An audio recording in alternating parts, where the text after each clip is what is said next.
ಇನ್ನು ರಾಹುಲ್ ಗಾಂಧಿ ಮಾಡಿರುವ ಮತಗಳ್ಳತನ ಆರೋಪಕ್ಕೆ ಅರವಿಂದ್ ಲಿಂಬಾವಳಿ ತಿರುಗೇಟನ್ನ ಕೊಟ್ಟಿದ್ದಾರೆ. ವಾಸ್ತವದ ಬಗ್ಗೆ ನಾನು ಇಂದು ಸಂಜೆ ಮಾಹಿತಿ ಕೊಡ್ತೀನಿ ಅಂತ ಹೇಳಿದ್ದಾರೆ.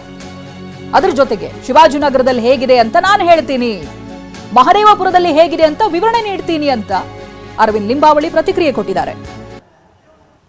ನಿನ್ನೆ ರಾಹುಲ್ ಗಾಂಧಿ ಅವರು ಮತಕಳ್ಳತನ ವೋಟ್ ಚೋರಿ ವಿಷಯದಲ್ಲಿ ಮಹದೇವಪುರದ ಕ್ಷೇತ್ರದ ಉದಾಹರಣೆಗಳನ್ನು ತೆಗೆದುಕೊಂಡಿದ್ದಾರೆ. ನಾನು ಇವತ್ತು 4 ಗಂಟೆಗೆ ಪತ್ರಿಕಾಗೋಷ್ಠಿಯನ್ನು ಉದ್ದೇಶಿಸಿ ಮಾತನಾಡೋನಿದ್ದೇನೆ.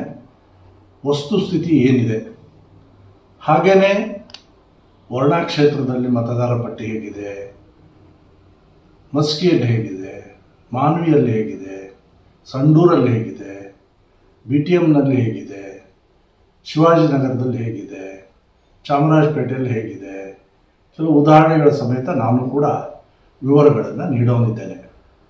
ಮಹದೇವಪುರ ಕ್ಷೇತ್ರದ ಆರೋಪ ಮಾಡಿರ್ತಕ್ಕಂಥ 7 ಉದಾಹರಣೆಗಳ ಬಗ್ಗೆ ಉತ್ತರನೂ ಕೂಡ ಕೊಡೋನಿದ್ದೇನೆ.